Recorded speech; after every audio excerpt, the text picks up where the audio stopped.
देवर्षि नारद को बंदर मुह प्राप्त कैसे होगा। नारद मुनि के 10 हैरान करने वाला रहस्य। नारद मुनि का नाम सभी ने सुना है। हर साल ज्येष्ठ महीने की कृष्ण पक्ष द्वितीया को नारद जयंती मनाई जाती है। नारद जयंती के दिन भगवान विष्णु और माता लक्ष्मी का पूजन करने के बाद ही नारद मुनि की पूजा की जाती है। इस दिन गीता और दुर्गा सप्तशती का पाठ कराई जाती है। आओ जानते हैं संक्षिप्त में कि आखिर क्या था देवर्षि नारद का शक्ति का राज और क्या है उनकी कहानी। नारद का जन्म। हिंदू मान्यताओं के अनुसार नारद मुनि का जन्म सृष्टि के रचयिता ब्रह्मा जी की गोद से हुआ था। ब्रह्मवैवर्त पुराण के मतानुसार ये ब्रह्मा के कंठ से उत्पन्न हुए थे। जो भी हो, नारद को ब्रह्मा के मानस पुत्रों में से एक माना गया है। कहते हैं कि ब्रह्मा से ही इन्होंने संगीत की शिक्षा ली थी। भगवान विष्णु ने नारद को माया के विविध रूप समझाए थे। नारद अनेक कलाओं और विद्याओं में निपुण हैं। ये वेदांत प्रिय, योगनिष्ठ, संगीत शास्त्री, औषधि ज्ञाता, शास्त्रों के आचार्य और भक्ति रस के प्रमुख माने जाते हैं।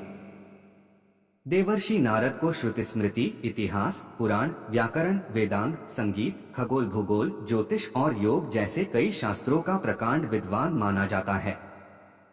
देवताओं के ऋषि होने के कारण नारद मुनि को देवर्षि कहा जाता है। प्रसिद्ध मैत्रायणी संहिता में नारद को आचार्य के रूप में सम्मानित किया गया है। देवर्षि नारद को महर्षि व्यास, महर्षि वाल्मीकि और महाज्ञानी शुकदेव का गुरु माना जाता है। कहते हैं कि दक्ष प्रजापति के पुत्रों को नारद जी ने संसार से निवृत्ति की शिक्षा दी।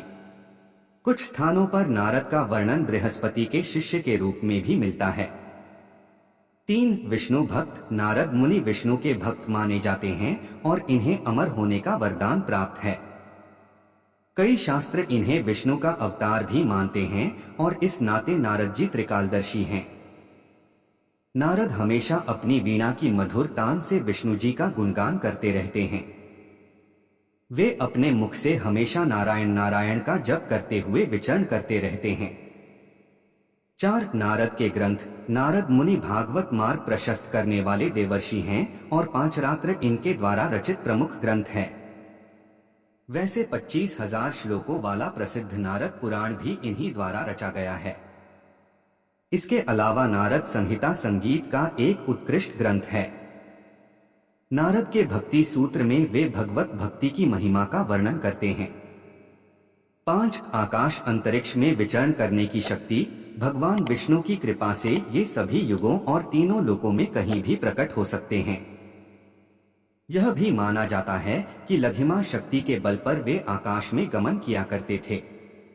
लघिमा अर्थात लघु और लघु अर्थात हल्की रुई जैसे पदार्थ की धारणा से आकाश में गमन करना। एक थ्योरी समय यात्रा की भी है। प्राचीन काल में संत कुमार, नारद, अश्विन कुमार आदि कई हिंदू देवता समय की यात्रा करते थे। वेद और पुराणों में ऐसी कई घटनाओं का जिक्र है। संसार के पहले पत्रकार। देवर्षि नारद को दुनिया का प्रथम पत्रकार या पहले संवाददाता होने के गौरव प्राप्त हैं, क्योंकि देवर्षि नारद ने इस लोक से उस लोक में परिक्रमा करते हुए संवादों के आदान प्रदान द्वारा पत्रकारिता का प्रारंभ किया था। नारद बने स्त्री। कहते हैं कि भगवान विष्णु ने नारद को माया के विविध रूप समझाए थे। एक बार यात्रा के दौरान एक सरोवर में स्नान करने से नारद को स्त्रीत्व प्राप्त हो गया था। स्त्री रूप में नारद 12 वर्षों तक राजा तालजंग की पत्नी के रूप में रहे। फिर विष्णु भगवान की कृपा से उन्हें पुनः सरोवर में स्नान का मौका मिला और वे पुनः नारद के स्वरूप को लौटे।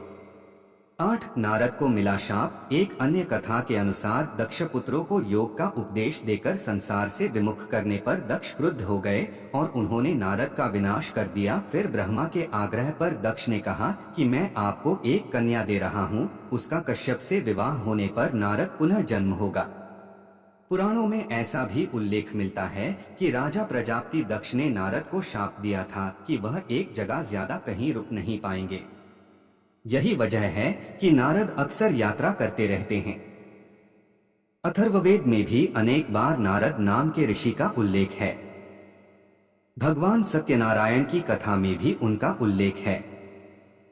यह भी कहते हैं कि दक्ष प्रजापति के 10,000 पुत्रों को नारद जी ने संसार से निवृत्ति की शिक्षा दी, जबकि ब्रह्मा उन्हें सृष्टि मार्ग पर आरूढ़ करना चाहते थे। ब्रह्मा ने फिर उन्हें शाप दे दिया था। इस शाप से नारद गंधमादन पर्वत पर गंधर्व योनि में उत्पन्न हुए। इस योनि में नारद जी का नाम उपबर्हण था। यह भी मान्यता है कि पूर्वकल्प में नारद जी उपबर्हण नाम के गंधर्व थे। कहते हैं कि उनकी 60 पत्नियां थीं और रूपवान होने की वजह से वे हमेशा सुंदर स्त्रियों से घिरे रहते थे। इसलिए ब्रह्मा ने इन्हें शूद्र योनि में पैदा होने का शाप दिया था। इस शाप के बाद नारद का जन्म शूद्र वर्ग की एक दासी के यहाँ हुआ। जन्म लेते ही पिता के देहांत हो गया। एक दिन सांप के काटने से इनकी माताजी भी इस संसार से चल बसी। अब नारद जी इस संसार में अकेले रह गए। उस समय इनकी अवस्था मात्र 5 वर्ष की थी। एक दिन चतुर्मास के समय संतजन उनके गांव में ठहरे। नारद जी ने संतों की खूब सेवा की। संतों की कृपा से उन्हें ज्ञान प्राप्त हुआ। समय आने पर नारद जी का 5 भौतिक शरीर छूट गया और कल्प के अंत में ब्रह्मा जी के मानस पुत्र के रूप में अवतीर्ण हुए। नौक नारद ने दिया शाप। तुलसीदास जी के श्री रामचरित मानस के बालकांड के अनुसार नारद जी को अहंकार आ गया कि उन्होंने काम पर विजय प्राप्त कर ली है। भगवान ने एक बार अपनी माया से एक नगर का निर्माण किया, जिसमें एक सुंदर राजकन्या का स्वयंवर चल रहा था। नारद जी ने भगवान के पास जाकर उनका सुंदर मुख मांगा ताकि राजकुमारी उन्हें पसंद कर ले। परंतु अपने भक्त की भलाई के लिए भगवान ने नारद को बंदर का मुंह दे दिया। स्वयंवर में राजकन्या ने भगवान को वर लिया। जब नारद जी ने अपना मुंह जल में देखा तो उनका क्रोध भड़क उठा। नारद जी ने भगवान विष्णु को शाप दिया कि उन्हें भी पत्नी का बिछोह सहना पड़ेगा और वानर ही उनकी मदद करेंगे। 10 आजीवन अविवाहित रहे नारद। पुराणों के अनुसार ब्रह्मा जी ने नारद जी से सृष्टि के कामों में हिस्सा लेने और विवाह करने के लिए कहा, लेकिन उन्होंने अपने पिता ब्रह्मा की आज्ञा का पालन नहीं किया और वे विष्णु भक्ति में ही लगे रहे।